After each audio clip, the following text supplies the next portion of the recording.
بسم اللہ الرحمن الرحیم۔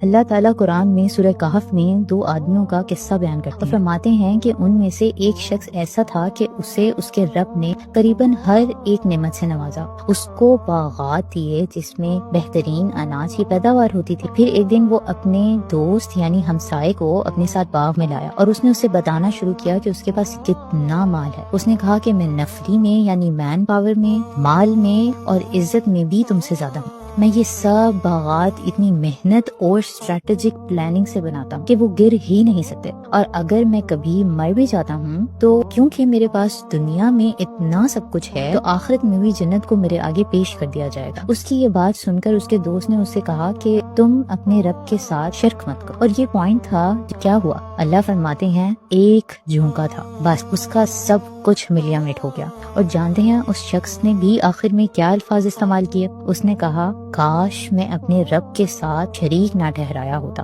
پھر ایک عجیب آیت، میں اس کو عجیب اس لیے کہہ رہی ہوں کہ شک کی ڈیفینیشن ہے اللہ کے ساتھ کسی کو معبود بنا لینا، اور اس سارے واقعے میں اس شخص نے ایک بار بھی یہ نہیں کہا کہ میں کسی اور کی عبادت کرتا ہوں یا میرے ایک سے زیادہ رب ہیں۔ ایون جب اس کو مرنے کی بات بھی آئی تو اس نے کہا کہ اگر میرا رب مجھے اٹھا لیتا، یعنی ایک رب، ایک سے زیادہ نہیں، تو پھر اس شخص نے یہ کیوں کہا کہ میں نے اپنے رب کے ساتھ کسی کو شریک نہ ٹھہرایا ہوتا؟ اور اب میری بات غور سے سنیں، اللہ نے جب اس شخص کی نعمتوں کا ذکر کیا تو کنٹینیوسلی یہ فرمایا کہ میں نے اس کو یہ سب عطا کیا، لیکن جب وہ شخص بات کرنے لگا تو اس نے بتایا کہ اس نے خود کس قدر محنت کی اور اس کی ہی ساری پلاننگ کی وجہ سے یہ سب ہوا، یعنی نعوذ باللہ اللہ کا اس میں کوئی ہاتھ نہیں تھا۔ وہ اس مقام تک پہنچا کیونکہ یہ سب وہ ڈیزرو کرتا تھا۔